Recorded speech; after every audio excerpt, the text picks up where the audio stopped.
Hey folks, before the video starts, I want to say big thank you for the feedback you gave me in the last video.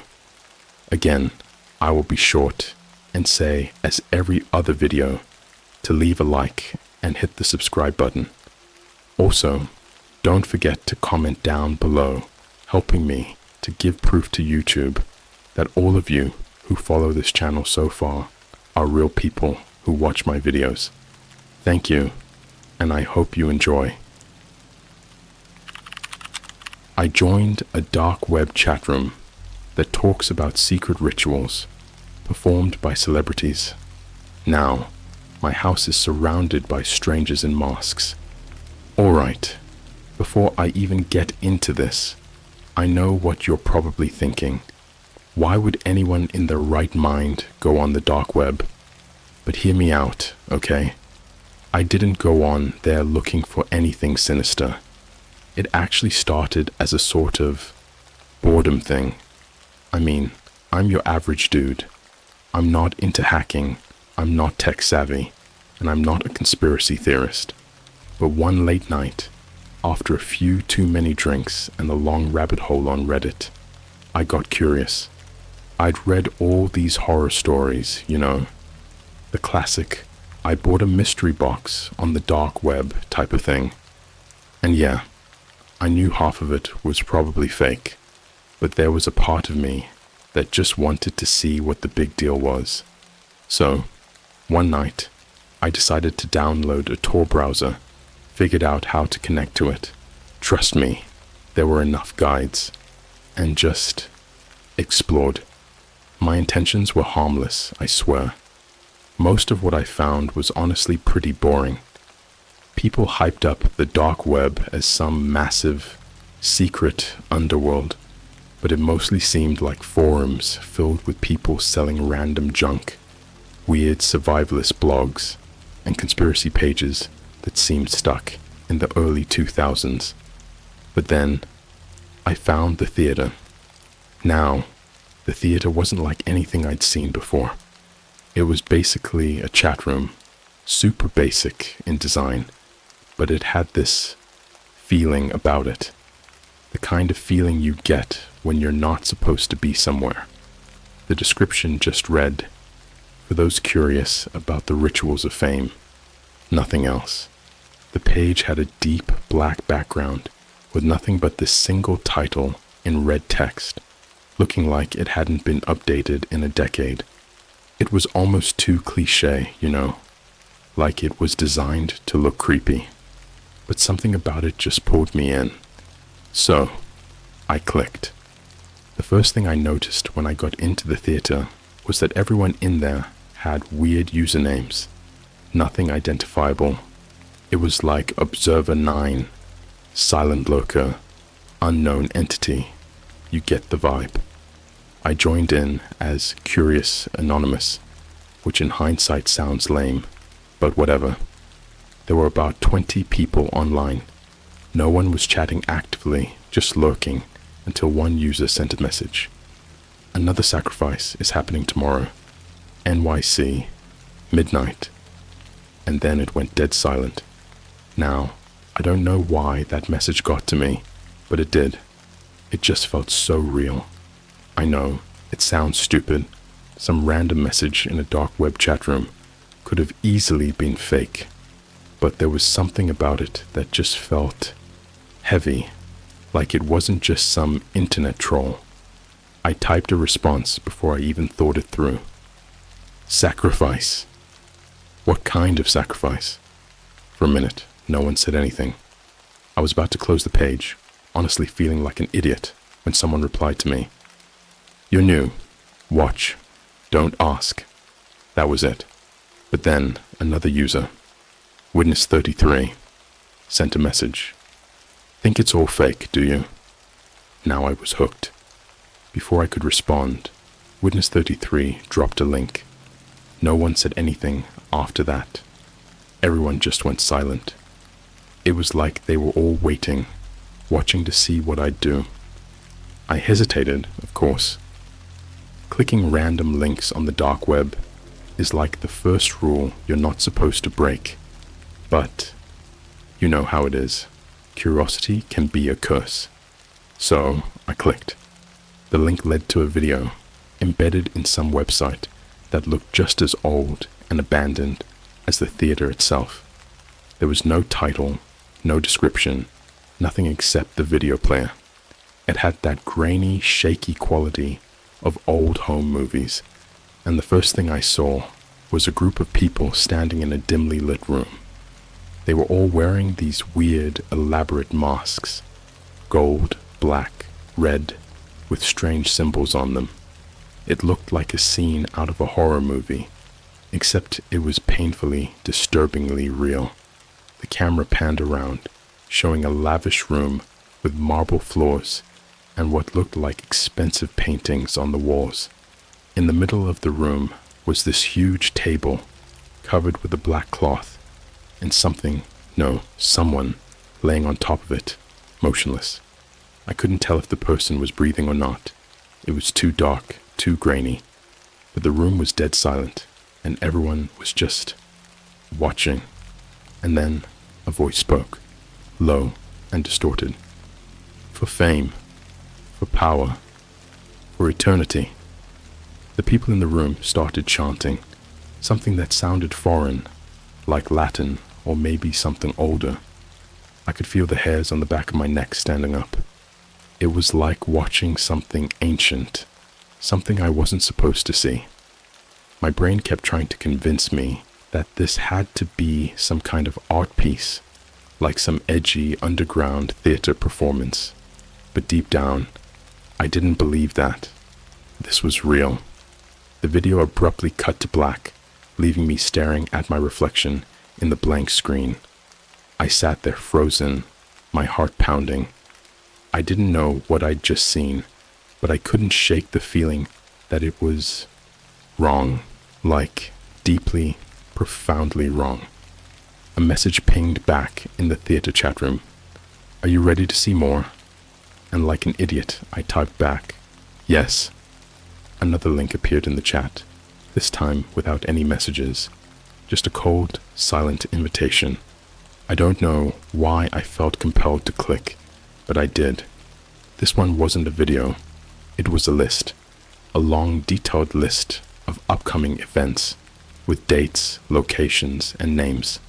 Celebrities, politicians, business moguls, all these people that everyone knows, with dates marked next to them. The first date, tomorrow, in my city. I don't know why I stayed up that night. I couldn't sleep. The more I looked at the list, the more everything felt connected, like these weren't just random names or events. There was a pattern, a web connecting all of them, but I couldn't see it clearly. And for some reason, I felt like I was getting too close to something I couldn't understand. It was only after I finally closed my laptop that I noticed it. Out of the corner of my eye, through the window, I could see someone standing across the street. At first, I thought it was just a neighbor, maybe some random guy walking his dog. But then I realized he was facing my house, staring directly at me, and he was wearing a mask. I don't know how long I sat there, frozen, staring at the figure outside my window. He didn't move, just stood there, his face obscured by this strange white mask, almost featureless, with just two hollow eye holes that made him look like some eerie mannequin left out in the night. My brain kept trying to explain it away, thinking maybe he was just some random guy, maybe a late Halloween prank, or someone walking home in a costume. But it was the way he stood there, so still, his head tilted slightly, watching. I tried to shake it off, telling myself it was just paranoia, that I'd let that dark web nonsense get into my head. But something in my gut knew it was more than that. I shut my laptop and backed away from the window, my pulse racing as I turned off every light in the room. I thought maybe if I just acted like I wasn't here, he'd go away. I waited a few minutes, then dared to peek through the blinds. He was gone. Just gone, like he'd melted into the shadows. That night, I barely slept. Every sound outside had me jumping out of bed, convinced he'd somehow made his way into my house. By the time morning came, I was exhausted, but I tried to shake it off. I went about my day, figuring it was all just in my head, but the unease didn't fade. The next night, I stayed away from my laptop. I didn't want anything to do with the theater or whatever creepy chat room that was. I didn't need any more nightmares. But around midnight, I got this notification. Not from any app or site, but from an unknown number. Just a single text. "Did you enjoy the show?" I almost dropped my phone. My stomach twisted as I read the words again, that sick feeling growing in my chest. I didn't respond. I didn't even want to think about it. I was about to block the number when another message appeared. "Tomorrow, midnight, are you ready?" And this time, there was an image, a picture of a house. My house. I felt every hair on my body stand up. I was ready to chalk this up to a sick prank, maybe even some weird phishing scam, but there was something about it that felt so intentional, like they were waiting for me to react. And honestly, I was starting to feel like I was being watched, like I'd opened a door that I couldn't close. It wasn't just the text.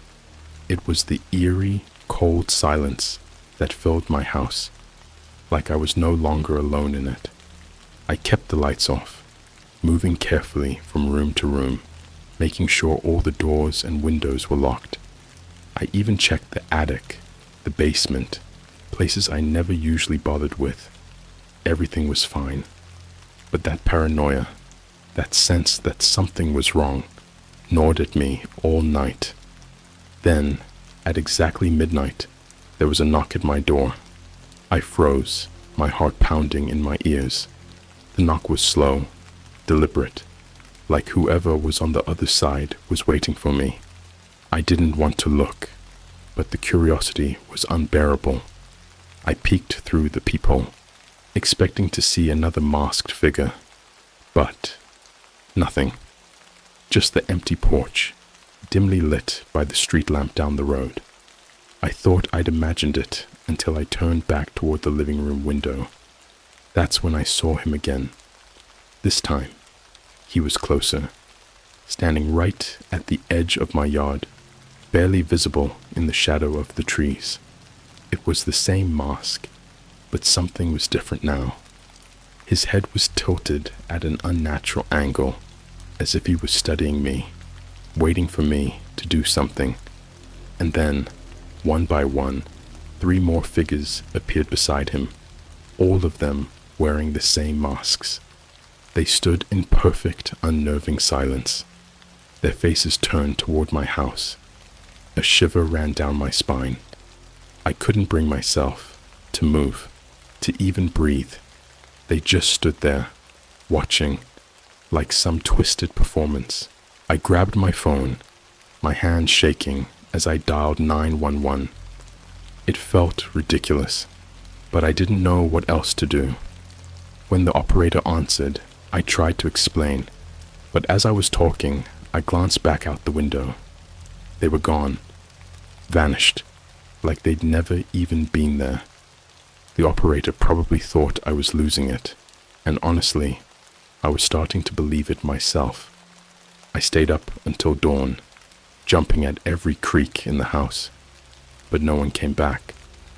I started to think maybe I really had imagined the whole thing, like the lack of sleep and stress were finally getting to me. But the next night, things escalated. Just as I was trying to settle down, I got another text, this time with no message, just another image. My stomach dropped as I opened it, already knowing what I'd see. It was a picture of me, standing in my living room, looking out the window, taken from outside. They'd been close enough to take a photo without me even noticing. My reflection was barely visible in the glass, a perfect target, staring out into the darkness. And then, as if on cue, there was another knock on my door. I didn't bother looking this time. I knew they wouldn't be there if I checked. For hours, I sat on the couch, every light in my house on, too terrified to even move. Around 3 a.m, my phone buzzed again. "Are you ready for the next show?" I knew I should have blocked the number, but I couldn't help it. I typed back, "Who are you?" It felt stupid, but I needed an answer, some explanation, anything to make sense of this. A response came almost instantly. "An invitation to the ceremony requires a sacrifice. Will you make one?" Before I could respond, another image loaded. This time, it was a grainy, low-light photo of my backyard, and there, in the dark, was another figure in a mask, standing inches from my back door. I dropped my phone and stumbled to the window, pulling back the blinds just enough to look outside. He was there, closer than before, staring right up at me, his mask catching the faint glow of my porch light. And next to him, 3 more figures, all of them staring in eerie silence. This time one of them raised a hand, giving a slow, deliberate wave, as if to say, "We see you. We're here." My blood ran cold. I stumbled back, my heart pounding so loud I thought it would burst. I wanted to run, to grab my keys, and just drive until I was miles away. But something in me knew it wouldn't matter. They'd find me. This was a game to them, some twisted performance, and I'd unwittingly taken the lead role. I stayed up, watching the clock, waiting for dawn, like it would save me. But as the first light crept over the horizon, I finally noticed something even more disturbing. Written in faint chalk on the path leading up to my door, there were words, "See you at midnight." And I knew deep down that this was far from over. By the time dawn finally rolled around, I felt like a shell of myself. Every shadow seemed to have eyes. Every creak in the floor sounded like footsteps. My phone had been silent since that last message, but the words from last night echoed in my mind. "See you at midnight." I called in sick to work, told them I had the flu. I couldn't exactly explain that masked strangers were stalking me, because I poked around some chat room on the dark web. I don't think I'd believe it myself if I weren't living it. I spent the whole day pacing the house, checking the windows every 10 minutes, watching the street for anything unusual. But the neighborhood was calm, just normal people, going about their day, walking their dogs, mowing their lawns. I even convinced myself, just a little, that maybe it had all been some elaborate prank, that maybe, somehow, it was a setup, and I was the gullible idiot who took the bait. But the feeling of dread lingered. I could feel it in the pit of my stomach, gnawing away at me, like a warning that I couldn't shake. Around noon, there was a knock at my door. My heart jumped, but it was just the mailman. He handed me a small package with no return address, just my name, typed on a plain white label. For a second, I thought about not opening it, just chucking it straight into the trash, but curiosity got the better of me. I figured maybe it was something I'd ordered and forgotten about, some harmless Amazon delivery or something. But inside was a plain black envelope. My hand shook as I opened it, and my stomach dropped when I pulled out what was inside. It was a single piece of paper, white and slightly crinkled, like it had been folded and unfolded 100 times. In the center, written in that same red text from the theater website, was a single word, "Tonight." The air left my lungs. I crumpled the paper, my mind racing as I tried to process what was happening. The package was proof that someone knew my address, that this wasn't just some online scare tactic. They had been here, maybe while I slept, maybe while I was trying to convince myself I was safe. They'd been close enough to leave me this invitation. I thought about calling the cops, but what would I tell them? That strangers in masks were lurking outside, leaving cryptic notes and ominous messages. I doubted they'd take me seriously. I could already hear their response. Do you know any of these people? Did you try to confront them? It sounded crazy, even to me. I spent the rest of the day on edge, checking every door, every lock, every window. When night fell, I closed all the blinds, turned off every light, and sat in the dark, my phone in hand, waiting. As the clock crept closer to midnight, I could feel my anxiety building, coiling tighter and tighter until I could barely breathe. Then, at exactly 11:55, I got another text. Are you ready? I didn't reply. I didn't even know what to say. But 5 minutes later, another message appeared. We're here. I glanced outside, feeling the walls closing in as I looked down my street, and there they were. 4 figures standing under the streetlight in front of my house, their masks reflecting the pale, sickly light. I couldn't make out any details, but I could feel their eyes on me, cold and unblinking, watching me as if they could see through the walls. They didn't move, just stood there, waiting, like they expected me to come out and join them. My pulse was thundering in my ears, my hands shaking so badly I nearly dropped my phone. Then, slowly, one of them raised a hand, pointing directly at my front door. Another text came through. Time to watch. I wanted to scream, but my voice felt trapped in my throat. I backed away from the window, my hands gripping the back of a chair for support, when I heard it.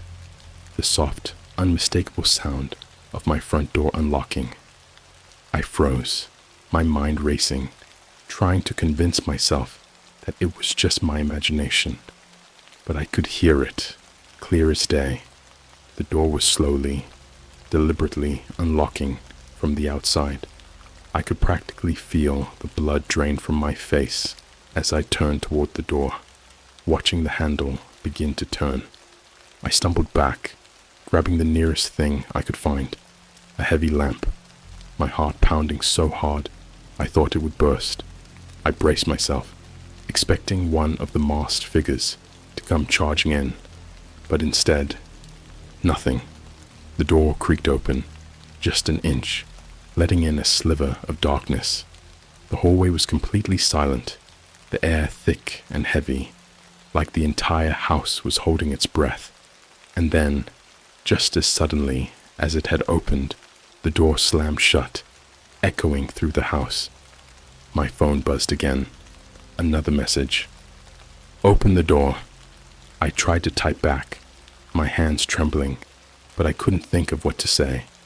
Every instinct in my body screamed at me to run, to get out of the house, but I was trapped, frozen in place, by the fear that if I left, they would follow me. I forced myself to look through the peephole, my breath catching as I saw a small object lying on the welcome mat outside. A flash drive. I stared at it, feeling a horrible sense of déjà vu, like I'd seen it in a nightmare. The text buzzed again. Watch it, or we'll come in. It was a threat, clear as day. I didn't know who these people were or what they wanted, but I knew they were serious. I didn't have a choice.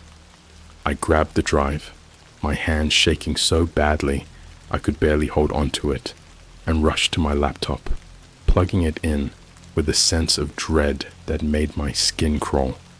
The drive was unlabeled, with a single video file inside. The moment I clicked play, my screen went black.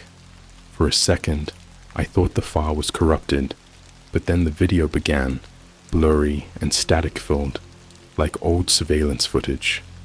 The camera was positioned outside, looking at the front of a house. My house. In the video, I saw myself standing in the window, looking out at the street, checking to see if they were there. My stomach twisted as I watched myself on screen, every movement perfectly captured, like they'd been watching my every step. And then the camera shifted, panning slowly until it was focused on a figure standing just out of view from my window. The figure wore a mask, its empty eyes staring directly into the camera, as if it knew I'd be watching. The scene cut suddenly, the screen filling with a close-up of the masked figure's face, its expression unchanging, but something about it seemed amused, like it was taunting me. And then, in a deep, distorted voice, it spoke. "We're not done yet." The video ended with a flash, leaving my screen blank once again. But before I could close it, a single line of text appeared. "Tomorrow, midnight, bring a friend." I slammed my laptop shut, feeling a cold sweat break out across my skin. I didn't know what to do, who to call, where to go. I felt like I was being pulled into something dark and twisted, something far beyond my control. And now, they wanted me to involve someone else. The thought of bringing another person into this nightmare made my stomach turn, but I knew they weren't giving me a choice. Whatever they wanted, whatever sick ceremony this was, they'd set their sights on me, and there was no escaping it. I didn't sleep that night. Every shadow seemed to crawl. Every whisper of the wind felt like a warning, because tomorrow they'd be back, and this time I'd have to play along. I didn't tell anyone what was happening. I thought about calling my best friend, Mark. He's the kind of guy who'd throw himself into anything for a thrill. If I told him, he'd probably think it was a prank or some elaborate mystery game, and for a split second, I considered it. But dragging him into this, I couldn't do it. Not to him. Not when I didn't even know if I'd make it through the night myself. The day crawled by, every hour stretching longer than the last. I tried to act normal, went to the grocery store, picked up coffee, tried to do anything that would make this feel like a regular day. But everywhere I went, I felt eyes on me. People in the store, strangers on the street. I couldn't shake the feeling that they were all watching, waiting, that they somehow knew.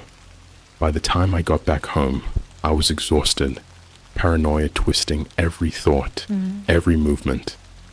The sun sank below the horizon, and I felt my stomach twist as the shadows stretched across the walls. Midnight was coming.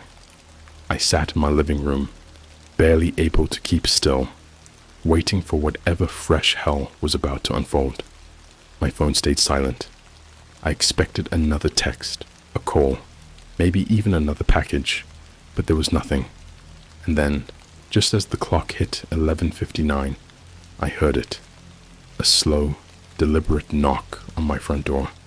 It echoed through the house, each knock landing with an eerie finality. I didn't want to look, but something compelled me to get up, to cross the room, and peek through the peephole. There they were. 4 figures, all in masks, standing right outside my door.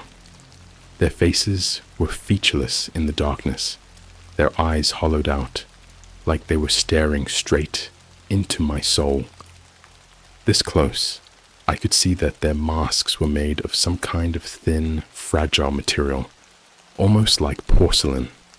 Each mask was unique, decorated with strange symbols, faintly scratched into the surface, like ancient markings. They stood there, unmoving, and for a split second, I thought they might just be statues, some grotesque hallucination conjured by my lack of sleep. But then, one of them raised a hand, slow and deliberate, and pointed directly at me. I stumbled back, my pulse pounding in my ears. Before I could react, my phone buzzed with another message. Invite them in. I didn't know what to do. My hands were shaking, and every instinct in me screamed to run, to call for help, to do anything but let them inside. But the thought of defying them felt even more terrifying.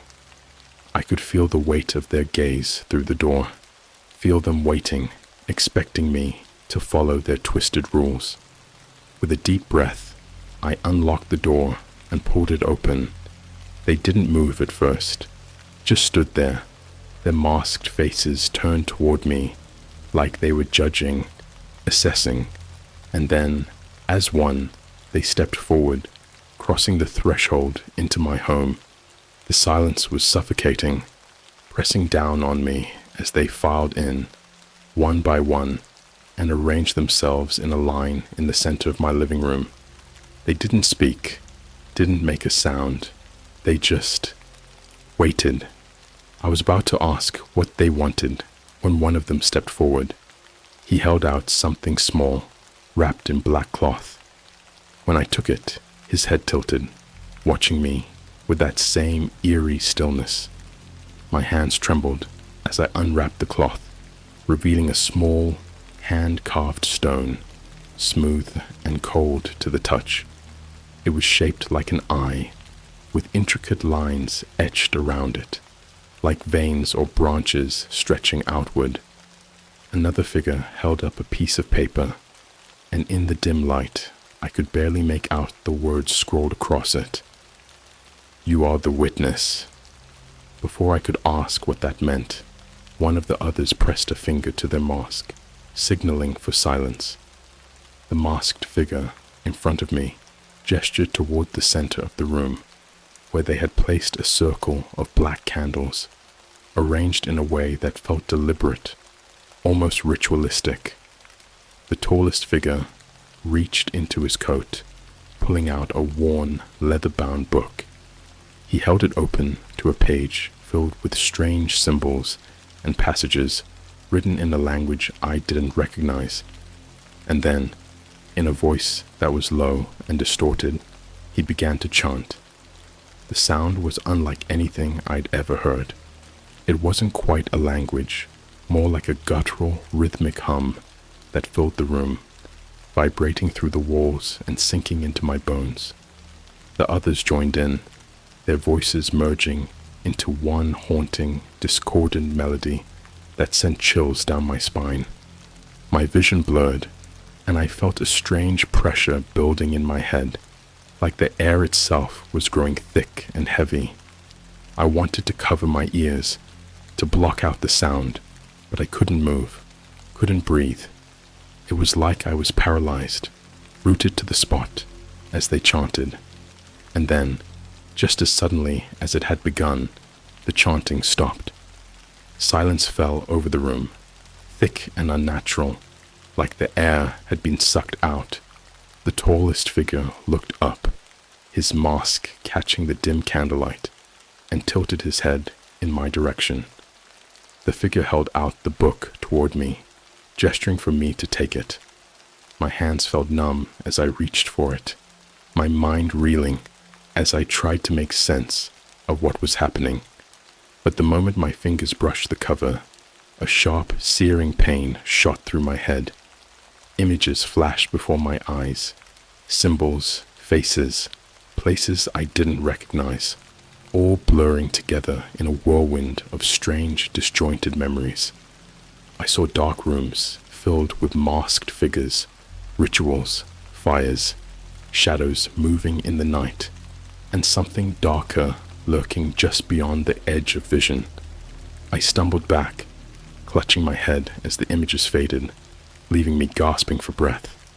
The figure leaned close, so close I could feel his breath through the mask, cold and stale, and in a voice that was barely a whisper, he spoke. The ceremony has begun. You are one of us now. With that, he turned and walked toward the door, the others following him in eerie, perfect silence. They left as quickly as they had arrived, disappearing into the night, without another word. I slammed the door shut the second they were gone, locking it and double-checking every window, every door. I didn't know what they had done, but I felt different, like something had shifted inside me, something I couldn't explain. My mind felt hazy, like I was caught between waking and dreaming, and every time I closed my eyes, I saw their masks, their hollow eyes staring back at me. And then I noticed the book was still in my hands. I wanted to throw it away, to burn it, but something in me wouldn't let me.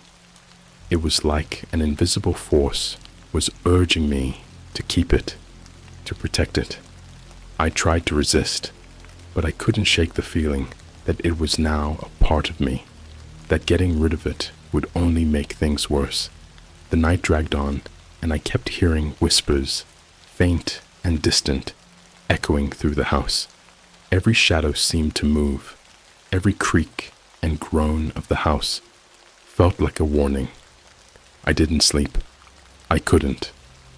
When morning finally came, I sat in my living room, clutching the book, feeling hollowed out, like something essential had been taken from me.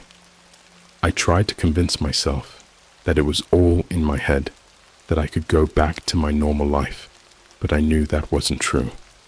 And then, as the first light crept through the window, my phone buzzed with another message. Tonight, we complete the ritual. It wasn't a threat. It was a promise. I spent the entire day in a fog. Everything around me felt warped, like I was seeing the world through a distorted lens. The walls of my house felt closer, pressing in, and every time I turned around, I thought I'd catch a glimpse of one of the masked figures lurking just out of sight. The book sat on my coffee table, closed, but pulsing with an unseen energy. I hadn't touched it since last night, but I couldn't bring myself to hide it either. It felt like it was anchoring me to something dark, something I'd unwittingly become a part of. I paced back and forth, keeping my eyes on it, watching it as though it might spring to life. Around midday, my phone buzzed again. This time, it wasn't a text. It was a video call request from the unknown number. My stomach twisted as I stared at the screen. Everything in me wanted to ignore it, to throw my phone across the room, but some sick curiosity made me answer. The screen went black for a moment, then flickered, revealing a dimly lit room. The camera was angled low, showing a dark floor and the feet of several people, all in those same white masks. They stood in a half circle, facing something out of view, chanting in that same haunting guttural rhythm I'd heard last night. My blood went cold as I realized that the figure standing in the center, facing the camera, was holding the book, the same book that now sat on my coffee table. Their chanting grew louder, more intense, and the figure in the center lifted the book, holding it open as if presenting it to me. Then the camera shifted, turning to show a wall behind them, covered in words and symbols, scrawled in a dark, dripping ink. My heart nearly stopped as I recognized one of the words written in large, bold letters. My name. And just below it, in that same dark ink, were the words, "Tonight, you complete the circle." The screen went black, and the call ended. I was left staring at my reflection, pale and shaken, the silence of my house crushing me from all sides. Tonight. Somehow, deep in my bones, I knew this was it. Whatever they wanted from me, whatever dark ritual they were performing, tonight was the endgame. As night fell, I kept every light on, hoping it would keep the shadows at bay. But as the clock crept closer to midnight, an uneasy stillness settled over the house. I checked the windows and doors, expecting them to be standing there, watching me. But the street was empty. There was no sign of them, Then, at exactly 11:59, my phone buzzed again. It was another message, this time with a single line. "Open the book." I looked at the book sitting on the table, its dark cover somehow even more ominous in the dim light. My hands shook as I reached for it, but something compelled me to do it. I was beyond choice at this point, caught up in a storm that was spiraling towards a single, terrible point. As I opened the cover, the air in the room grew thick, almost electric, like the atmosphere before a storm. The pages were filled with symbols, strange and ancient, mixed with names, dates, places that I didn't recognize. But halfway through, the text changed, and suddenly there was English, words written in dark, precise handwriting. To complete the ritual, the witness must surrender. I felt a chill crawl down my spine. Surrender? Surrender what? My life, my soul. My mind raced, my heart pounding as I struggled to understand. But then I turned the page, and my breath caught in my throat. The next page was a list of names, each one carefully written in that same dark ink. I recognized a few. Names of people who had mysteriously disappeared. Names of people who had suddenly lost everything or gone mad. And at the very bottom of the list, the last name scrawled in fresh, wet ink was mine. The room grew colder, and I felt a presence behind me, something dark and heavy pressing down on me. I turned, half expecting to see them standing there, but there was nothing, just shadows stretching across the walls, closing in around me. My phone buzzed again. Turn off the lights. My heart sank, but I knew I didn't have a choice. I felt like I was being controlled, my body moving on its own as I went from room to room, flicking off every light until the house was swallowed in darkness. I returned to the living room, my hands shaking as I stood before the book, feeling like I was teetering on the edge of something vast and terrifying. And then I heard it. Footsteps, slow, deliberate, coming down the hall toward me. I couldn't see them, but I knew they were there, standing in the shadows, their masked faces hidden just beyond the edge of the candlelight. I felt a wave of nausea as the chanting began again, soft at first, then building, filling every corner of the house.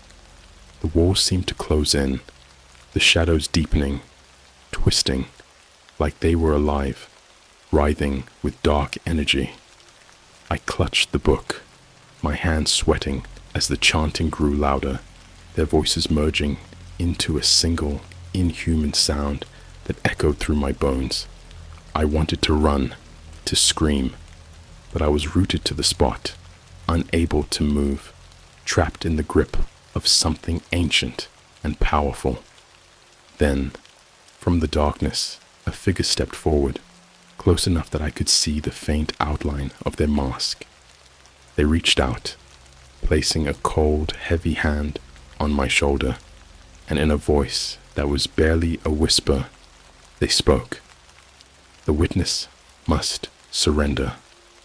I felt my mind slipping, a darkness pulling at the edges of my vision, and suddenly I understood. They wanted me to give in, to let go of everything, to allow myself to be consumed by whatever ritual they were performing. It wasn't just a game, it was a sacrifice. I closed my eyes, feeling the weight of their presence pressing down on me, suffocating me, and in that moment, I let go. A flash of blinding light filled the room, and for a second, I felt like I was floating, detached from my body, drifting through a sea of shadows. I could hear the chanting, distant and echoing, like it was coming from some other plane. And then, slowly, I felt myself returning, the darkness fading as the light receded. When I opened my eyes, the room was empty.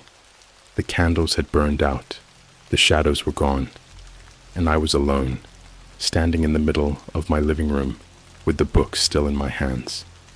The house was silent, eerily calm, like nothing had happened.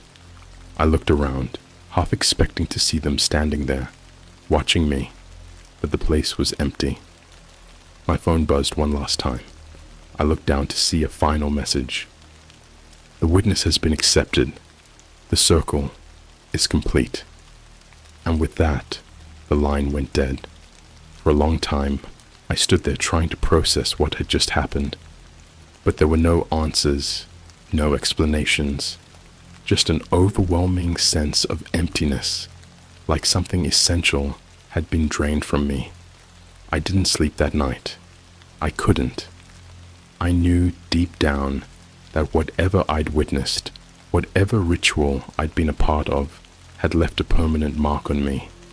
I was different now, hollowed out, like a part of me had been given to something beyond my understanding. In the days that followed, I tried to return to normal, to forget what had happened. But every night I feel them, lurking in the shadows, watching me with their hollow eyes, waiting, because I know, deep down, that this isn't over. It's just the beginning.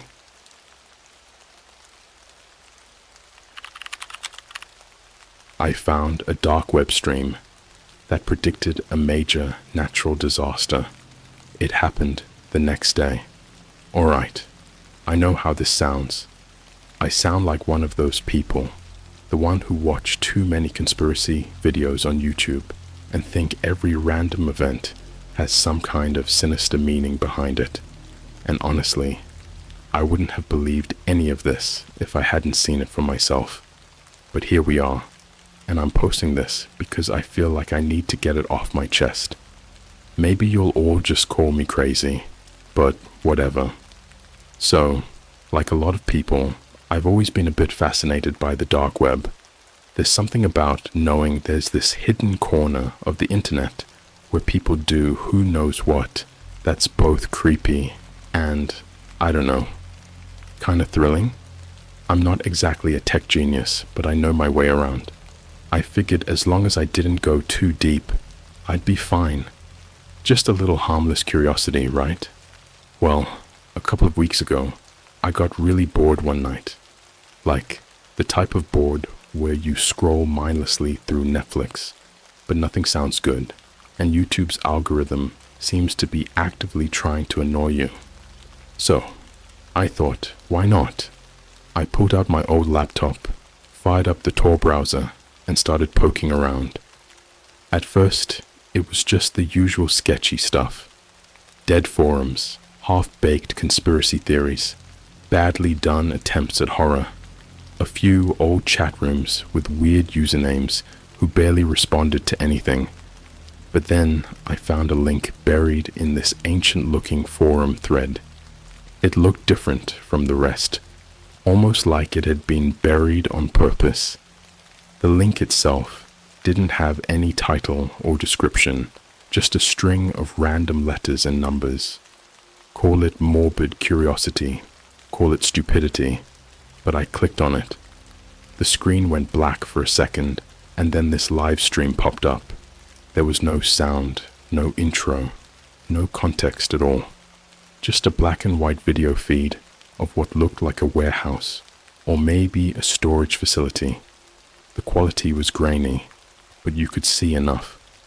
There were rows and rows of shelves in the background, all packed with these dark, shadowy shapes I couldn't quite make out. I should have just closed it, but something kept me watching. I guess I wanted to know what the point of this stream was. I mean, if this was on the dark web, there had to be a reason, right? After a few minutes, I noticed this figure in the background. It was hard to see clearly, but they looked like they were wearing a hooded jacket or something, blending almost perfectly into the darkness. They were standing completely still, just watching me, I guess, or maybe the camera. It was like they knew there was someone on the other side of the screen, but they didn't make any moves to interact. They just stood there, slightly swaying back and forth, their face hidden in the shadows. And then, after a few more minutes of complete silence, a chat box opened on the screen. It was blank at first, but then someone started typing. "Are you there?" It took me a second to realize that they were talking to me. I hesitated, hovering over my keyboard. Everything in me was screaming to just close the laptop, to forget I'd ever seen this. But I didn't. I typed back, just one word. "Yes." There was a long pause.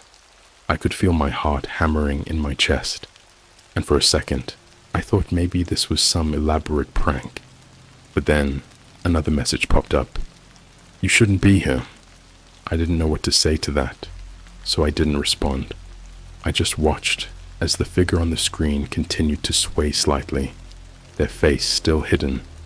A few seconds later, another message appeared. "Do you want to see the future?"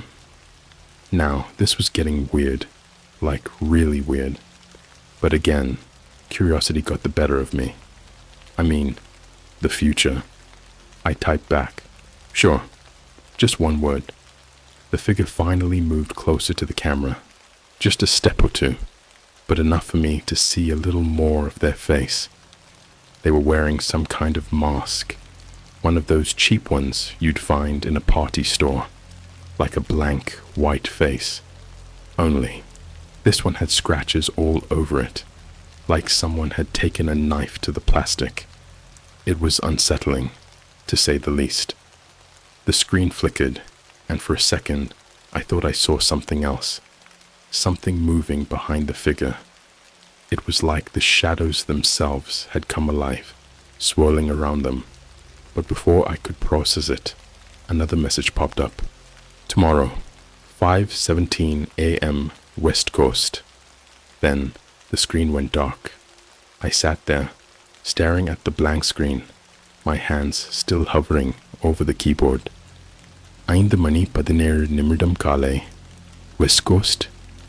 What was that supposed to mean? Was this just some kind of weird joke? A prank someone was pulling on bored people like me who were stupid enough to wander into these creepy corners of the internet. Part of me wanted to laugh it off, but another part of me, well, I couldn't shake this feeling of dread. Like, what if this was more than just a prank? I tried to tell myself it was nothing, just someone messing with me, but it was like the words were seared into my brain. 5:17 a.m. West Coast. After sitting there for a few more minutes, I finally shut my laptop and went to bed, telling myself I'd just forget about it by the morning. But I didn't, and I wish I had, because what happened the next day? Well, I'll get to that. I didn't sleep well that night. Every time I closed my eyes, I saw that figure's mask, those deep scratches carved into the plastic, like someone had tried to claw their way through it. And then, over and over, I'd hear those numbers in my head. 5:17 a.m. West Coast. I ended up waking up around 4:30 a.m., just lying in bed, staring at the ceiling. I told myself I wasn't going to stay up for it. I wasn't going to wait for something to happen. That was ridiculous, right? But there I was, sitting in the dark, checking my phone every few minutes. 4:45, 4:52, 5:10. When it hit 5:17 exactly, I found myself holding my breath. Nothing happened, of course. I mean, what did I expect? That my phone would suddenly light up with some breaking news? I felt like an idiot.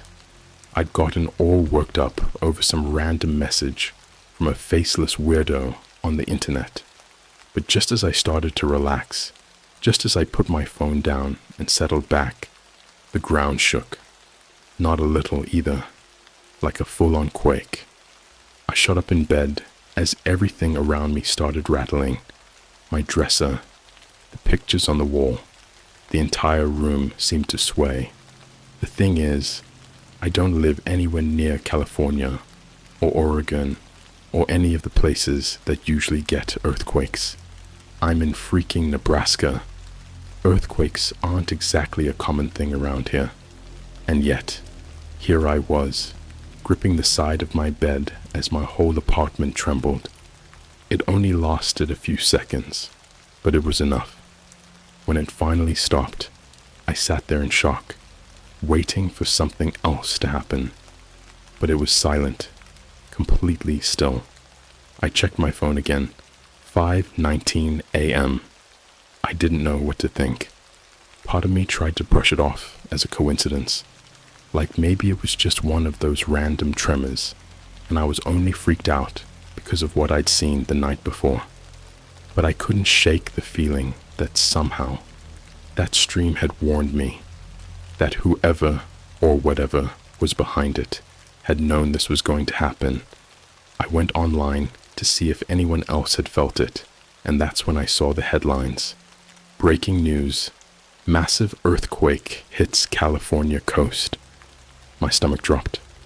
The articles were still fresh, just starting to come in. It had hit some town near the coast, early in the morning, around 5:17 a.m. I sat there, numb, scrolling through the details. It was bad. Buildings had collapsed. There were power outages, and a few places were dealing with fires from busted gas lines. They hadn't even started estimating the damage yet, but you could tell from the photos that it was going to be a nightmare. I wanted to throw up. This wasn't a coincidence. There was no way it could be. That message, that stream, whatever I'd stumbled into last night, it had predicted this. I don't know how or why, but it had. The day dragged on, but I couldn't shake this feeling of dread gnawing at me. My mind kept going back to that masked figure, to those words on the screen. You shouldn't be here. Like they'd known all along I wasn't supposed to see that. Like I'd somehow crossed a line. That evening, after hours of pacing around my apartment, I finally worked up the nerve to open my laptop again. I don't even know why I did it. Part of me wanted to convince myself it had all been a fluke, that if I went back, the stream wouldn't be there, and I'd have nothing to worry about. But the other part of me, well, I needed answers. I launched Tor, pulled up my history, and found the link again. My hand was shaking as I clicked on it. The page loaded, and sure enough, the same black and white video feed appeared. The warehouse, the rows of shelves, the grainy quality. It was all exactly the same, except this time, the masked figure was closer to the camera. They were standing just a few feet away, staring directly into the lens, like they'd been waiting for me. The scratched-up mask seemed even more unsettling up close, the gouges twisting and warping the empty face. Then the chat box opened. This time, the message appeared right away, like they'd known I'd be back. "Did you see?" I swallowed hard, fingers hovering over the keyboard. I didn't know what to say. I didn't know what they wanted from me. But before I could type anything, another message appeared. "You shouldn't have come back." There was something colder about it this time. Last night, it had felt like some kind of game, like they were toying with me. But now, it was different. I could feel it in the way the words appeared, slow and deliberate, like a warning. I typed back, my hand shaking. "Who are you?" There was a pause. The figure tilted their head, like they were considering the question. Then they typed, "We are the ones who see." See? See what? I wanted to ask, but my fingers felt frozen. I watched as the figure reached up, their gloved hand slowly tracing one of the scratches on their mask. It was like they were showing me something they wanted me to understand but couldn't say out loud. Then, the chat box flashed again. Tomorrow, 4:03 p.m. East Coast. My heart skipped a beat. Another prediction. Another warning? I didn't know if I could handle this. My mind was racing with a million questions. But before I could ask any of them, the screen went black again. I slammed the laptop shut, practically throwing it across the bed. My chest was tight, my hands clammy. I tried to tell myself it was nothing, that it was all just some twisted prank. But deep down, I knew it wasn't. Something was coming, and I had no idea what to do about it.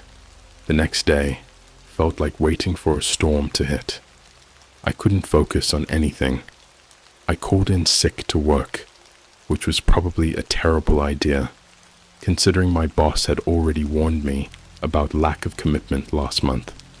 But I couldn't shake this sense of dread sitting heavy in my gut. Tomorrow, 4:03 p.m. East Coast. That was what the figure had told me. It didn't say what was going to happen or where exactly, but I had a sinking feeling I was about to see it on the news, just like the earthquake. I tried to push it out of my mind, but every time I thought I'd finally distracted myself, I'd glance at the clock, counting down to 4:03. I was so tense that even the sound of my phone buzzing nearly made me jump out of my skin. It was my friend Nate, texting about meeting up later. He didn't know what was going on. I hadn't told anyone, and I wasn't about to start now. What would I even say? Oh, hey, I found this dark web stream that predicts disasters, and I think another one's coming. I'd end up looking insane. Finally, it got close to 4 p.m., and I couldn't take the waiting anymore. I pulled up a live stream of one of those news channels that never stops broadcasting. It was just a bunch of people sitting around a desk, talking about weather patterns, or something equally boring.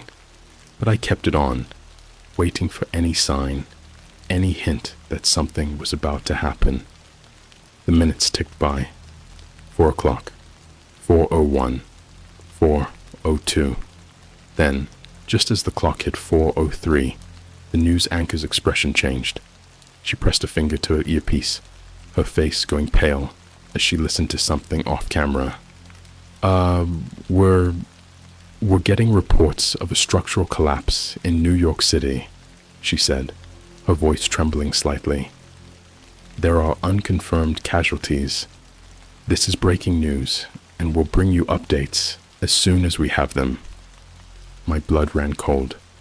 My hands were clammy, fingers gripping the edge of my laptop as I stared at the screen. The anchor was struggling to keep her composure as more details came in. Apparently, it was an old office building that had just crumbled out of nowhere. No warning, no time for anyone to evacuate, just instant chaos. People were trapped under debris, and emergency crews were scrambling to get to the scene. They didn't even know how many people were inside when it happened. The only thing they were sure of was that this wasn't some normal collapse. There had been no reason for the building to go down. It had passed all its inspections, and there hadn't been any issues with the structure. It felt like my brain was splitting in two. Part of me couldn't believe what I was seeing, but another part of me knew this wasn't a coincidence. Just like the earthquake, this had been predicted. That night, I barely ate. I just sat there, in the dark, replaying everything over and over in my head. I kept checking the time, thinking about that strange masked figure who had somehow seen this coming. You shouldn't have come back. The words haunted me. I knew they'd warned me, but I'd ignored it, letting my curiosity get the best of me. And now I was trapped in this sick game, getting warnings of events that seemed impossible to predict. But how? How did they know? I didn't sleep. Every time I closed my eyes, I'd see images of that building in New York, the rubble, the rescue workers frantically trying to pull people out. The whole scene was burned into my mind. By morning, I was a mess.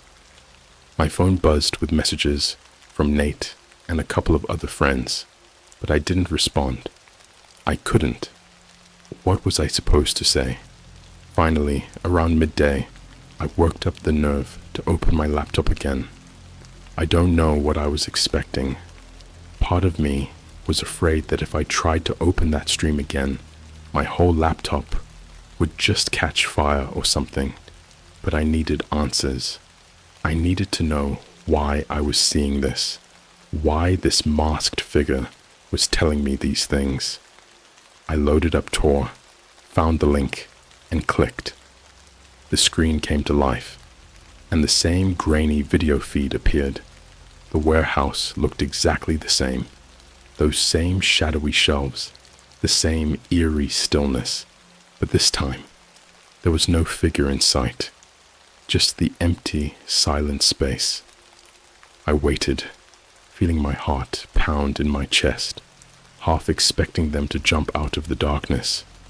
But there was nothing, just the steady hum of the feed, like a heavy silence pressing down on me. I was about to give up, about to close the laptop and walk away, when the chat box popped up again. The message was waiting for me, as if it had been there all along. Are you ready to listen now? It felt like a punch to the gut. This wasn't a conversation. This was an interrogation. They wanted something from me, something I didn't understand yet. I typed back, "Who are you?" There was a long pause. I could almost feel them watching, deciding whether or not to answer. Then slowly, they typed, "We are the eyes behind the curtain." It didn't make sense. None of this made sense. The eyes behind the curtain? Was this some kind of twisted metaphor? Was this person, if they were even a person, part of some secret organization? A cult? I didn't know what to believe anymore. I typed again, more desperate this time. "Why are you telling me these things? Why me?" Another pause, then a response. "You found us. Not many do. Now you see what we see." That sent a shiver down my spine. Now you see what we see. Like they were suggesting that I'd somehow crossed over, that I'd become part of something by accident, just by stumbling into that stream. I didn't know what else to ask. My mind was blank, running through every possible explanation, but none of it felt real. It was like I'd been dropped into some nightmare I couldn't wake up from. The chat box flashed one last message. "Tomorrow, 6:27 p.m. South." I wanted to scream. Another prediction, another disaster, this time in the South. I didn't know what it would be, and they weren't telling me. Just those words, that time. "Stop this," I typed, my fingers trembling. "I don't want to know. I'm done." But they didn't respond. The screen went black, just like before, and I was left alone in the dark. I stared at the screen for what felt like hours, trying to make sense of it all.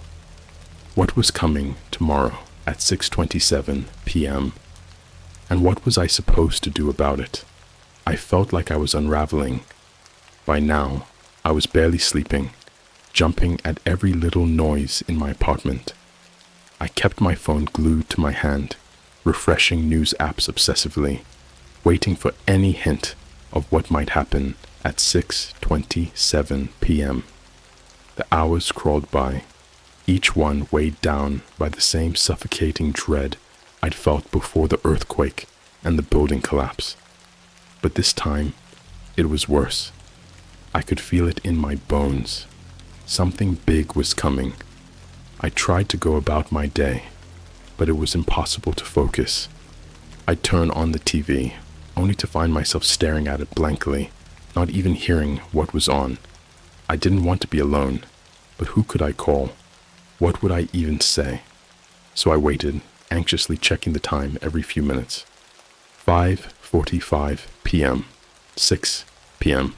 With every passing second, my heart seemed to beat louder, pounding like a warning drum in my chest. I tried to convince myself it was all just some elaborate prank, some twisted coincidence. But deep down, I knew that wasn't true. Finally, at 6:26, I couldn't sit still any longer. I opened my laptop and pulled up the news live stream again, just like before. The anchors were chatting idly, completely unaware that something was about to change everything. And then, at exactly 6:27, their voices cut off. The screen flickered for a moment, like the signal had glitched. The anchors looked confused, glancing around as they tried to figure out what was happening. Then, without warning, a breaking news banner flashed across the bottom of the screen. Breaking news: chemical plant explosion in Louisiana. I froze, the color draining from my face. The headline was enough to send chills down my spine, but it got worse as the reporters scrambled to get information. The plant, located in a rural area just outside of Baton Rouge, had exploded without warning. There were reports of a massive fire and clouds of toxic gas spreading in the air. The news anchors were struggling to keep up, their voices tight as they relayed what little information they had. There were workers inside when it happened, and from what they were saying, there was little hope of survivors. The fire was spreading quickly, threatening nearby homes and businesses. People were being told to evacuate, but it was chaos. Emergency services couldn't keep up. And the time of the explosion, 6:27 p.m. I felt numb, my stomach twisting as I watched the scene unfold. They switched to a live feed from a helicopter hovering over the area, and I could see the flames pouring out of the building, thick black smoke billowing up into the sky. The whole plant was engulfed, a blazing inferno against the darkening evening. I couldn't look away.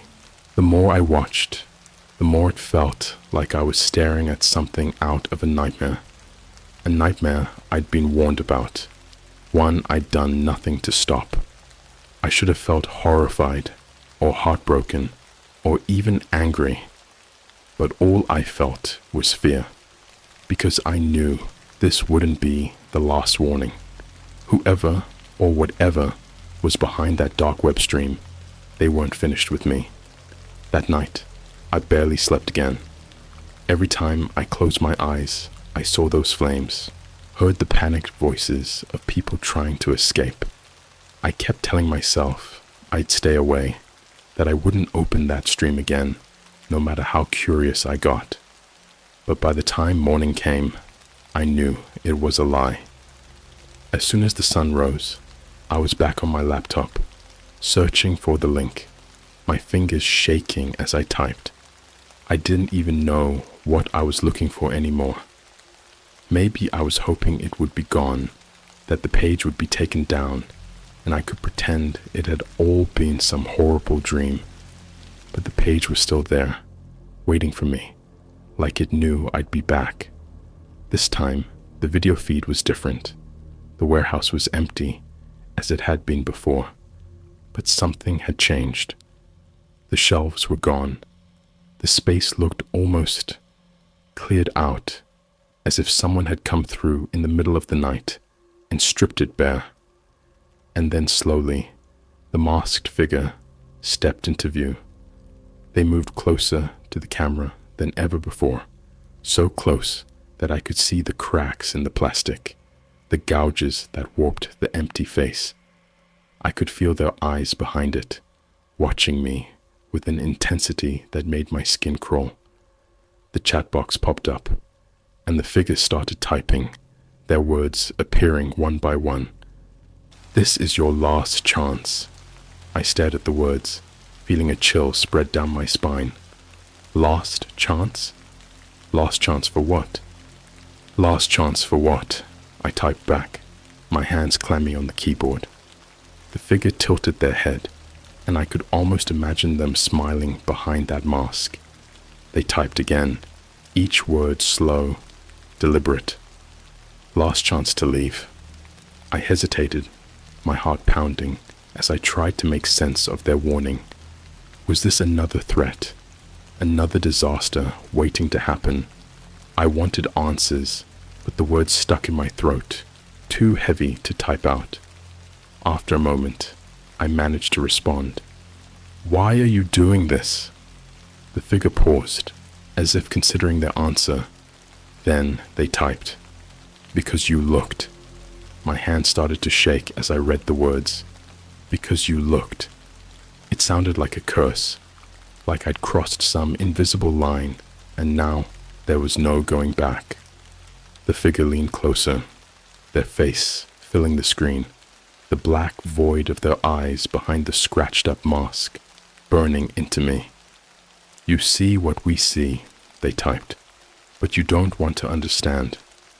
I didn't know what they meant, but I could feel the meaning behind their words, like they were trying to pull me deeper, to show me something I couldn't unsee, something worse than the earthquake, the collapse, the explosion, something I wasn't ready for.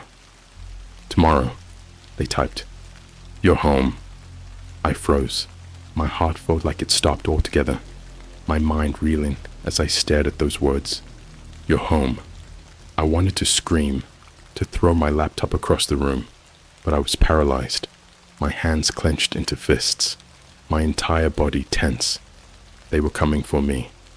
This time, the disaster was meant for me. The figure didn't move, didn't speak. They just stared, watching me as I tried to process what they were telling me. Then, the screen went black, and I was left alone in the silence. I didn't leave my apartment all day. I barely ate, barely moved, barely even breathed. I just kept going over those last words on the screen. "Tomorrow, you're home." It was almost midnight, and my apartment was silent. I turned off every light, every appliance. I don't know why. Maybe I thought that by staying in the dark, I'd somehow be safe, invisible, as if whatever was coming couldn't find me if I hid well enough. The hours dragged on, thick with the kind of silence that feels alive. Every creak of the floorboards, every rustle of the wind outside made my heart skip a beat. I checked the clock constantly, counting down to midnight, hoping that, somehow, if I stayed alert, whatever was supposed to happen would pass me by. 11:58 p.m.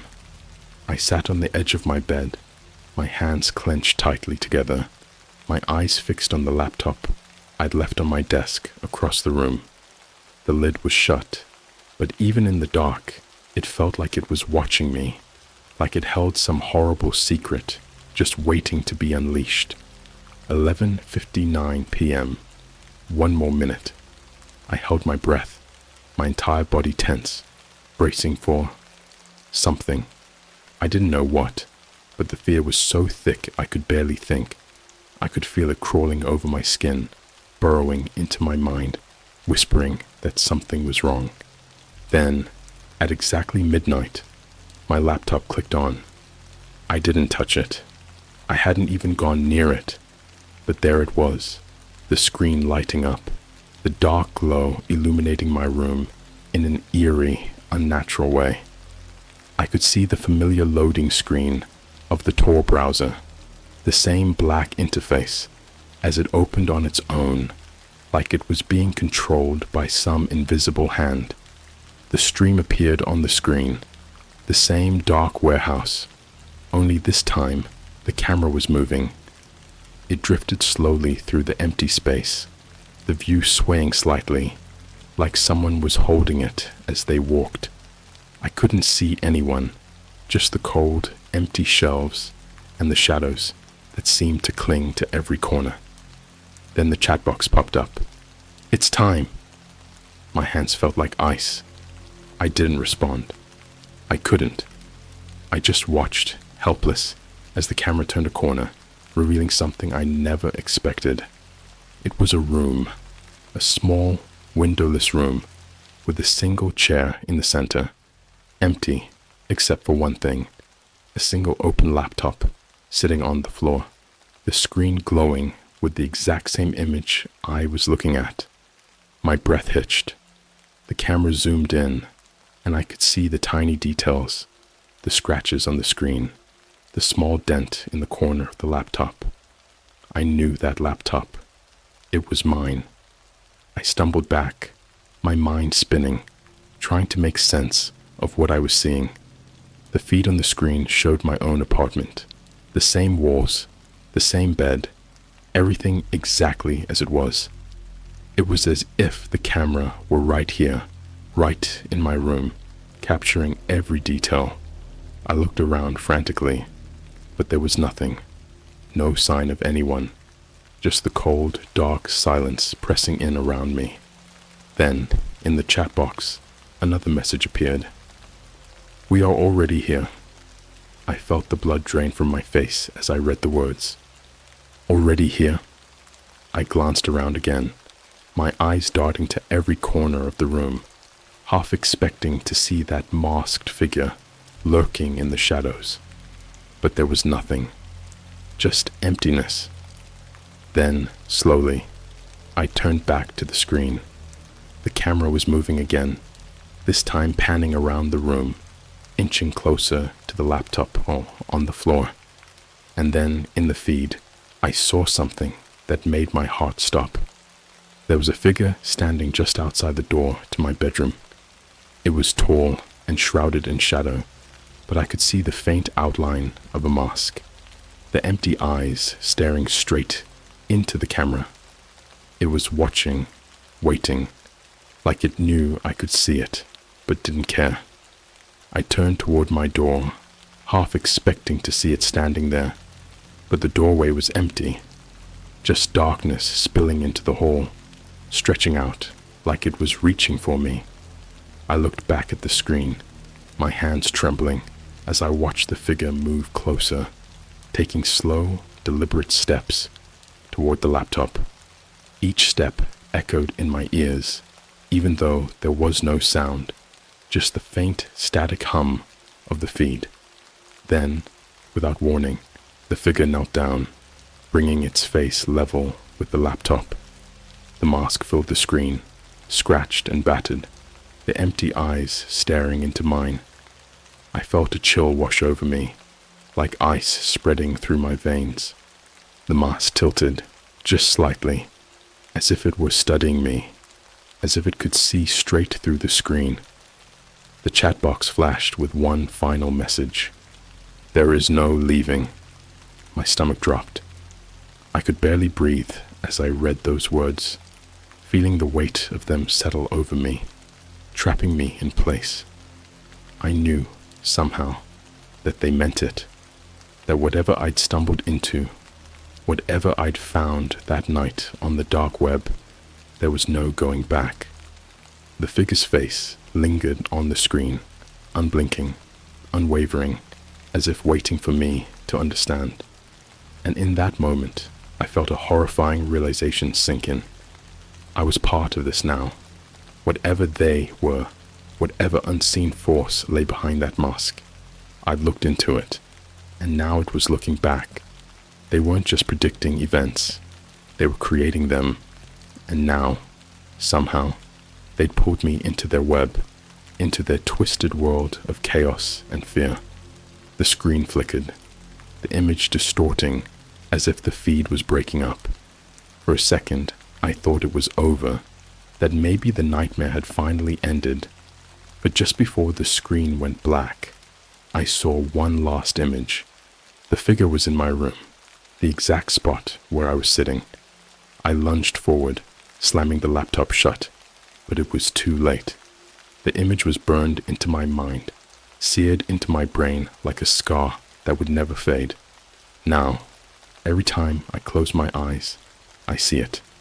The mask, the empty eyes, watching me, waiting. I don't know how much longer I can stay in this apartment. I don't know if leaving would even matter, because wherever I go, whatever I do, I can feel it watching. I made the mistake of looking, and now it's never going to look away.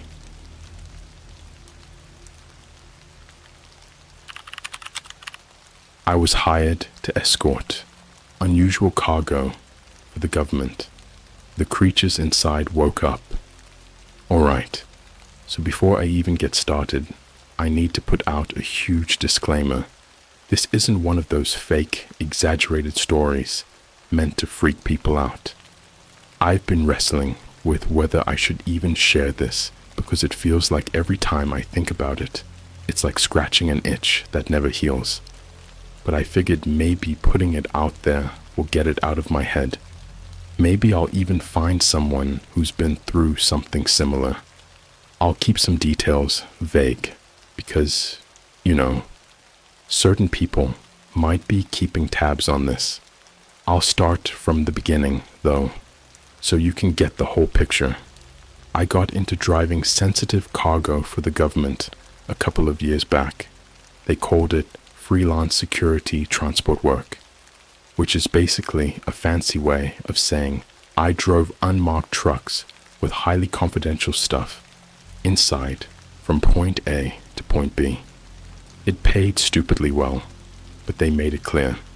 No questions, no snooping, and above all, never mess with the cargo.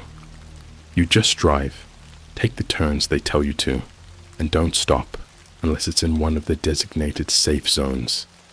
This whole thing started with a random email invite after I'd signed up for a gig finding site. It was cryptic, but straightforward. Are you interested in security transport with high pay? Confidentiality required. I thought it was spam at first, but hey, I'd just lost my job and times were tough, so I clicked it. They had me sign some forms electronically, did some quick background checks, and boom, I was in. My first few jobs were nothing crazy. A couple of overnight drives with strange packages that were all locked up, boxed, and secured. I had no idea what I was transporting. For all I knew, it could have been medical supplies or some kind of weird tech prototype. Nobody told me, and honestly, I was cool with that. But then, about 2 months ago, things got weird. This job started like any other. I got an email the night before with the usual instructions. Show up at a storage facility 2 towns over, pick up the truck, and drive it to an isolated location out in the middle of nowhere. Only this time, instead of a regular shipping truck, they had me drive a massive 18-wheeler. It looked reinforced, like military grade. The windows were tinted black, and the trailer was as solid as a fortress. When I got there, 3 guys in full tactical gear were standing by the truck, waiting for me. Now, normally, there's maybe 1 guard, but this time it felt like overkill. One of the guards handed me a clipboard and said, "Sign this." The paper was basically a standard confidentiality agreement, except with way more legal jargon than I'd ever seen. But hey, they were offering me $5,000 for a night's drive. That'll make you overlook some legal jargon pretty fast. Once I signed, they let me in the cab, and just before I started up, one of the guards came over, leaned into the window, and said, "Listen closely. Do not open the trailer. Don't even pull over unless it's an emergency. Drive straight to the coordinates, drop the truck, and leave. Do not look back. And don't worry if you hear anything strange. Just drive." That last part about hearing anything strange made my skin crawl a little, but I chalked it up to government paranoia, or maybe some high-tech equipment in the back. But as I sat there, waiting for the signal to pull out, I couldn't shake this feeling that something was off. The drive started out normal enough. I set the GPS to the coordinates they'd given me and took off. The highway was dead quiet, which was normal for this route. As straight empty stretch through the middle of nowhere.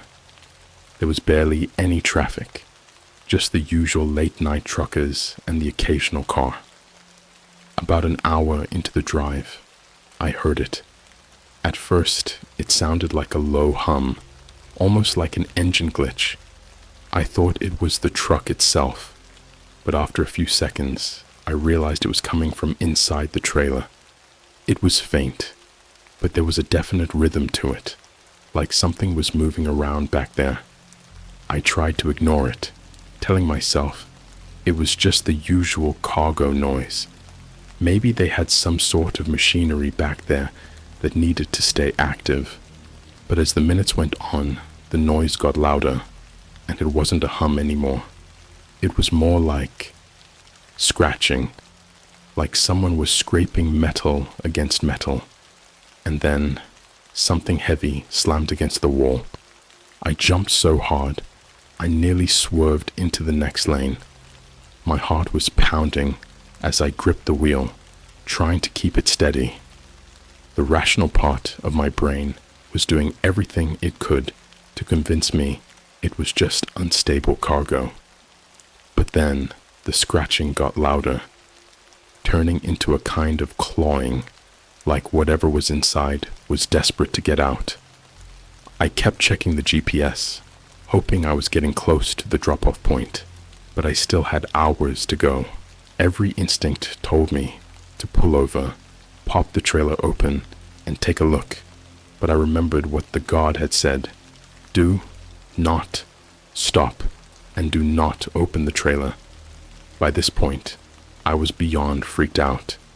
Every few minutes, there'd be another thud or scraping sound, each one louder than the last.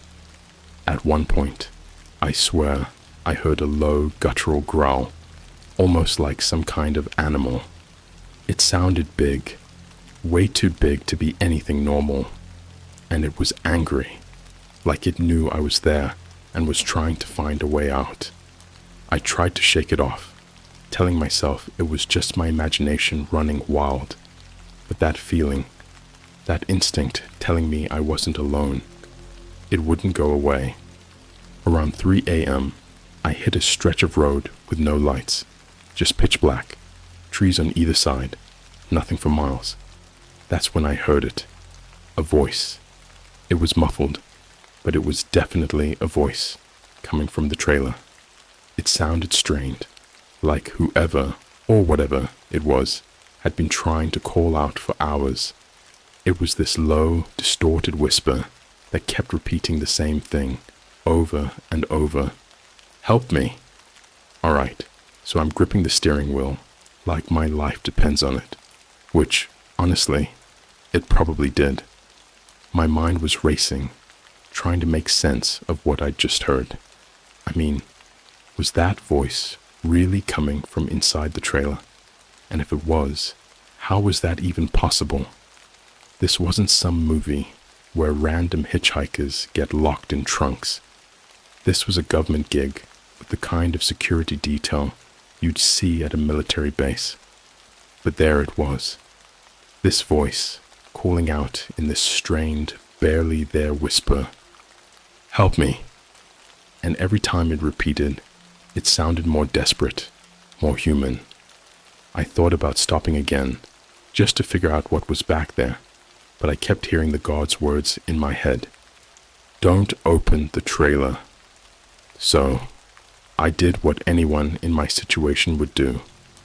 I cranked up the radio, blasted some static, and tried to drown out whatever was happening behind me. For a few minutes, it kind of worked. The noise faded, and the road stretched out in front of me. This long, empty path that felt like it was leading me into some kind of abyss. But it was quiet, at least, and I was almost able to convince myself that the voice had just been some kind of auditory illusion, or I don't know, sleep-deprived hallucination. Then the truck shuddered, and I felt a massive jolt from the back, like something inside had just thrown itself against the wall with all its weight. I swear, the entire trailer shifted. The force was so strong, I actually felt it through the cab, like someone or something was trying to punch its way out. My hands were shaking, but I kept driving. I didn't know what else to do. I figured if I could just make it to the drop-off point, this nightmare would be someone else's problem. So I kept going, ignoring the next couple of bangs and scrapes, just pushing through, mile by mile. Then my GPS cut out, just died. Screen went black, like someone had yanked the battery out. I reached for my phone to check the backup directions, but of course, I had no signal. I was in the middle of nowhere, completely cut off from the rest of the world, and all I had was this massive truck, whatever was inside it, and the pitch-dark road ahead. That's when I noticed something strange on the road in front of me. It was this thick, grayish mist, swirling across the asphalt. At first, I thought it was just fog, but it was too thick, too dark, and it was moving in this weird, unnatural way, almost like it was alive, like it was crawling. As the truck pushed through the fog, I started to smell something, this horrible, metallic scent, like rust and decay mixed together. It was so strong, it made me gag. I rolled down the window, but the smell got even worse, like it was seeping into the cab, clinging to the walls, sticking to my skin. I could feel it in my throat, thick and heavy, almost like the air itself was turning rotten. And then the voice came back, louder this time, clearer, like whoever was in the trailer was right there, whispering in my ear, "Please, help me. It's coming." I tried to stay calm, but my mind was spinning. What was coming? And who was this voice? Nothing about this job made sense anymore. It felt like I'd been sucked into some kind of nightmare where logic didn't apply. I kept thinking about all those conspiracy theories people throw around online, about secret experiments and government cover-ups. For the first time, I wondered if maybe, just maybe, those stories weren't as far-fetched as I'd always thought. I took a deep breath, gripping the wheel tighter, and glanced at the rearview mirror. I don't know why I looked. It's not like I was expecting to see anything. But the second my eyes hit that mirror, my blood went cold. There was a face, just barely visible in the darkness, peering out from the small window in the trailer door. It was pale, like deathly pale, and its eyes were wide, staring at me with this empty, hollow look. I only saw it for a split second before it disappeared, but that was enough. The image burned into my brain, searing itself into my memory. I didn't even have time to process what I'd seen before something else happened. The truck suddenly lurched forward, like something had hitched onto the back and was trying to pull it down. I slammed on the gas, but the truck barely moved, like it was dragging an anchor. The engine roared, straining against whatever was holding us back. But we weren't going anywhere. I looked back at the mirror, but this time I didn't see anything. Just the dark, fog-covered road stretching behind me. But the feeling was still there, this overwhelming sense that I was being watched, that something was lurking just out of sight, waiting for me to let my guard down. Then I heard it, a low, rhythmic thumping from inside the trailer, slow and steady, like a heartbeat. Each thump sent a shiver down my spine, echoing through the truck, filling the silence with this pulsing, suffocating dread. I had no idea what was in there, but it wasn't human. That much I knew. And that's when it hit me. The trailer was reinforced for a reason. Whatever was inside wasn't meant to get out. The guards hadn't been there to protect the cargo. They'd been there to protect me. My heart was racing as I tried to remember the drop-off location. I knew it was somewhere in the mountains, far from any towns or people. I didn't have my GPS anymore, so I was basically going off of memory and gut instinct. But as I kept driving, that heartbeat-like thumping grew louder, faster, almost like it was keeping time with my own pulse. And then suddenly, it stopped. The silence was worse. The air felt heavy, like I was breathing through water. I gripped the wheel, waiting, listening for any sign of movement. But there was nothing. Just silence. Cold, oppressive silence. I was about to let out a breath, thinking maybe it was finally over, when the voice came back, louder than ever, almost a scream. "It's here!" And then, from the corner of my eye, I saw it.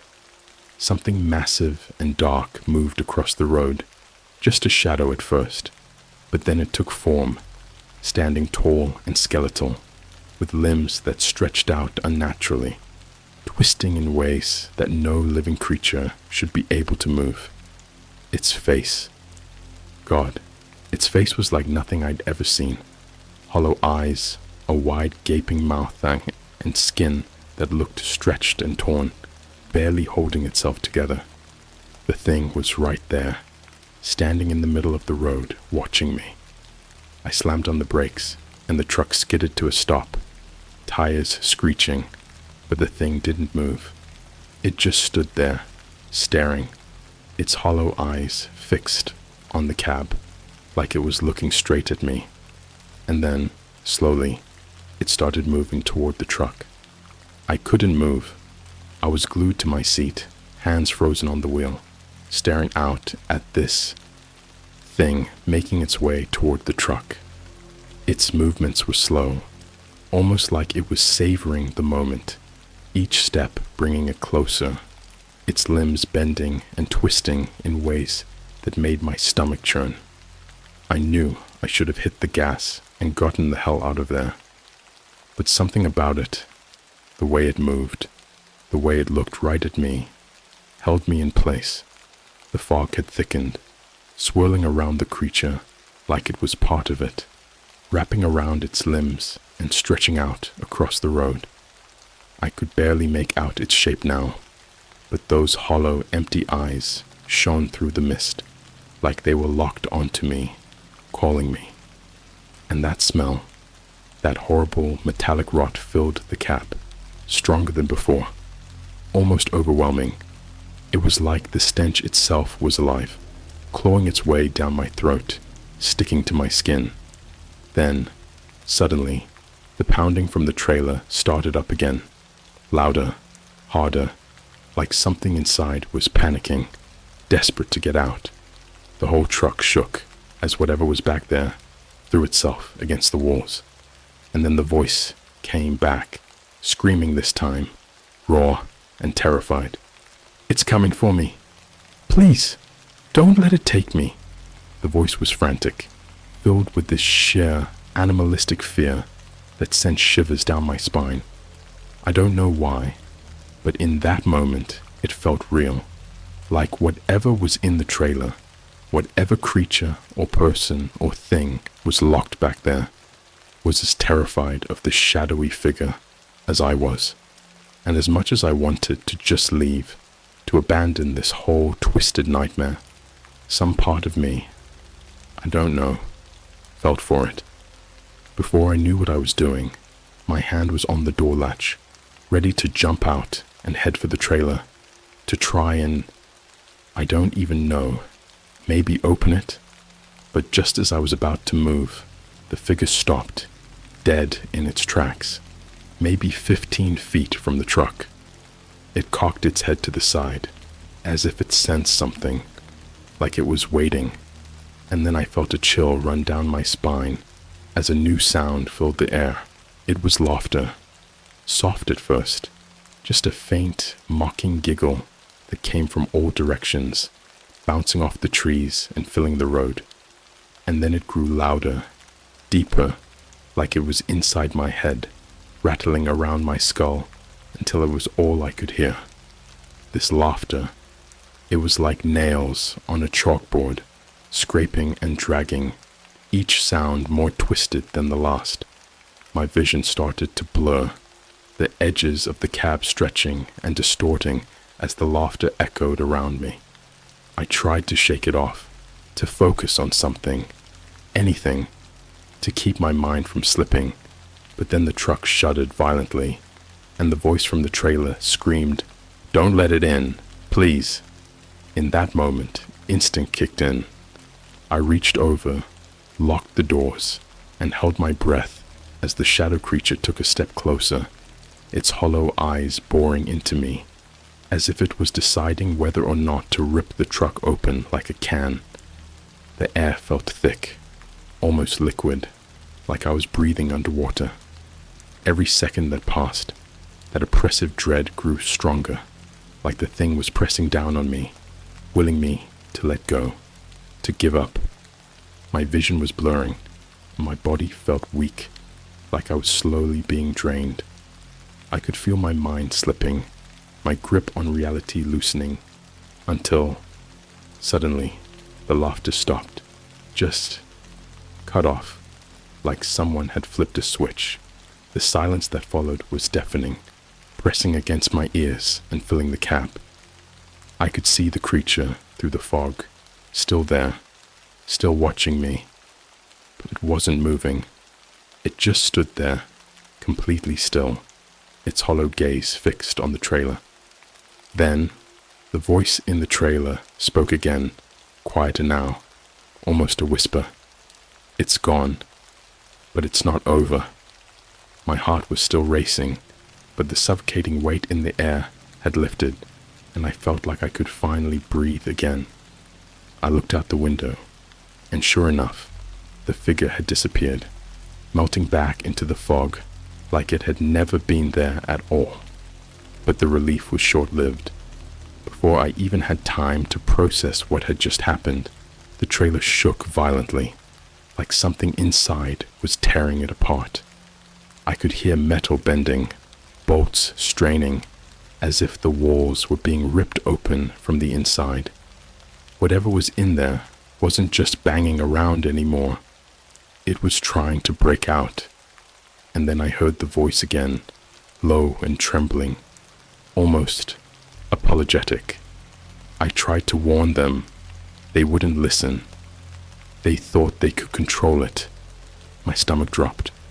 Whoever, or whatever, was in the trailer sounded almost defeated, like they knew they were trapped, and that this was all just some sick game they'd been forced into. I reached for my phone again, hoping against hope that I could get a signal, call for help. But the screen was still dead. And then the voice spoke one last time, its tone filled with this cold, bone-chilling certainty. "If you don't get rid of this truck, it'll find you too. It'll never stop." I felt like I'd been punched in the gut. Every instinct told me to get as far away from this truck as possible, to abandon it on the side of the road and run. But the problem was, we were in the middle of nowhere.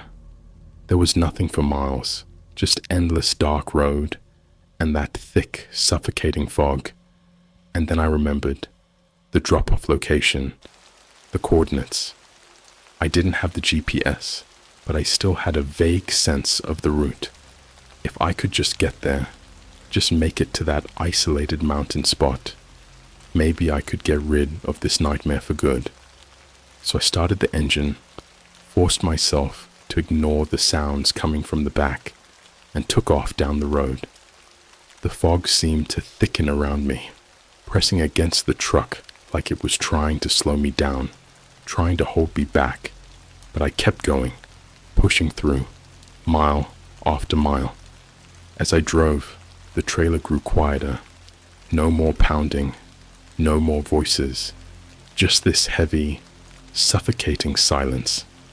It was almost worse than the noise. I kept glancing in the rearview mirror, half expecting to see that shadow figure following me, but the road behind me was empty. Just a long stretch of darkness fading into the distance. But then, As I rounded a bend, something caught my eye. In the rearview mirror, just for a split second, I saw a pair of hollow eyes staring back at me from inside the cab. My stomach twisted as I realized it was the same face I'd seen in the trailer window, pale, hollow-eyed, watching me with this look of desperate, terrified recognition. And then it mouthed something, just a single, silent word. Run. I don't think I've ever pressed down on the gas pedal so hard in my life. My foot was all the way to the floor, and the engine roared as I tore down the empty road. But no matter how fast I went, I couldn't shake that feeling. It was like an ice-cold hand was gripping the back of my neck, and those hollow eyes, that face in the mirror, it stayed burned in my mind. The fog was closing in, thicker than ever, so dense I could barely see a few feet in front of the truck. I kept glancing back at the mirror, half expecting to see that figure again, lurking in the shadows. But the road behind me was empty, just blackness and mist stretching endlessly into the night. Then I saw lights up ahead, not headlights, but these eerie, flickering orange lights that hovered in the fog, swaying back and forth like lanterns. As I got closer, I realized they weren't lights. They were fires, small, contained, burning in a perfect line on either side of the road. It was almost like they were marking a path, leading me somewhere. Part of me wanted to stop, to turn back, but there was nowhere else to go. The road was too narrow, bordered by steep cliffs on one side and a dense wall of trees on the other. So I kept driving, passing the strange, ghostly flames, each one casting twisted shadows in the fog. As I drove through the line of fires, the trailer shifted again. I heard the metallic groan of the reinforced walls straining under some enormous weight, and then that voice returned, softer now, almost defeated, like whoever was speaking had finally accepted their fate. "You're close now," it whispered, the words barely audible over the rumble of the engine. "They're waiting for you. For us." My mind was racing, trying to make sense of what I was hearing. They're waiting? Who the hell was waiting? And why?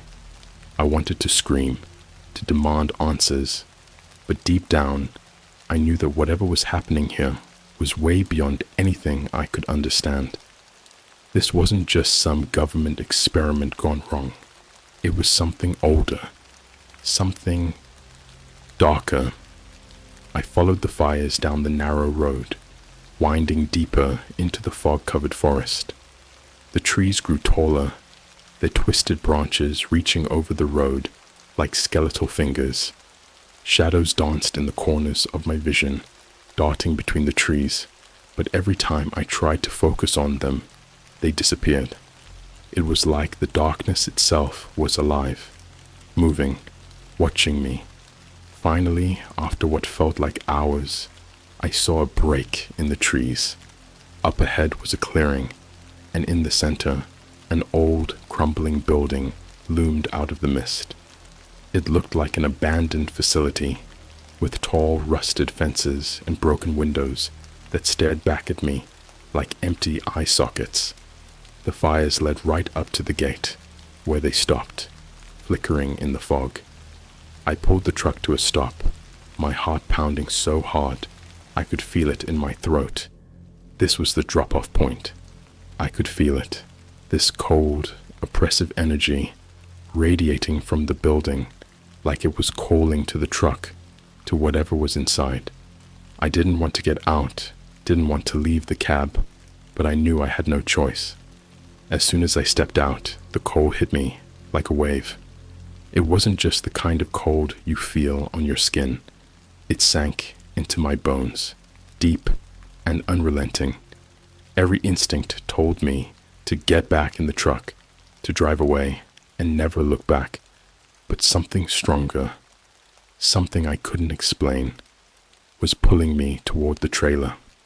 I walked around to the back, each step feeling heavier than the last.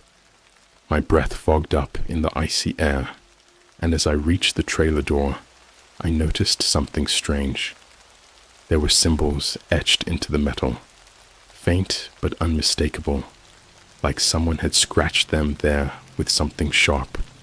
They looked ancient, twisted runes that seemed to shift and writhe under my gaze. I didn't know what they meant, but somehow I knew they weren't meant for me. I took a deep breath, my hand hovering over the latch, and that's when I heard it. A faint, barely there whisper from inside. "Please, don't let it take me." The voice was broken, raw, filled with a fear so intense it made my skin crawl. Whoever was inside, whatever they'd been through, they were terrified, not of me, but of whatever was waiting for them in that building.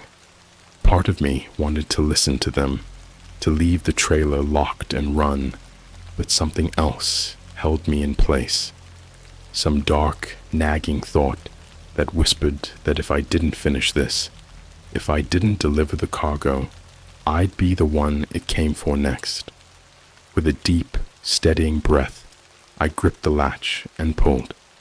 The door swung open with a metallic groan, and a freezing wind rushed out from the trailer, carrying that horrible stench of rot and decay. I held my breath, stepping back, my eyes straining to see what was inside. At first, all I saw was darkness, thick and impenetrable, like the inside of the trailer was a void. But then, slowly, a figure emerged, stumbling forward into the dim light. It was a man, or what was left of one. His skin was pale, almost translucent, stretched tight over his bones, and his eyes were wide and hollow, sunken deep into his skull. He looked like he hadn't eaten or slept in days, maybe weeks. He stumbled out of the trailer, clutching his head, his mouth moving soundlessly as he stared at me with this look of sheer, desperate fear. And then he whispered, barely louder than a breath, "It's too late. They've already claimed me." I was frozen, staring at him, trying to process what he was saying, when suddenly a deep, rumbling sound echoed from within the building. It was like the growl of some massive, unseen creature, vibrating through the ground and filling the air with this suffocating sense of dread. The man's head snapped up, his eyes wide with terror, and he turned to me, grabbing my arm with a grip so tight it hurt.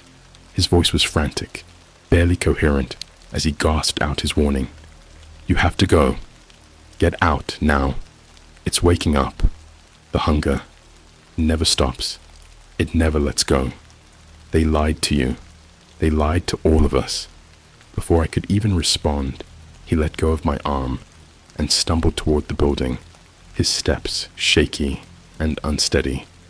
I watched in horror as he reached the entrance, his body practically convulsing as he stepped inside, disappearing into the shadows.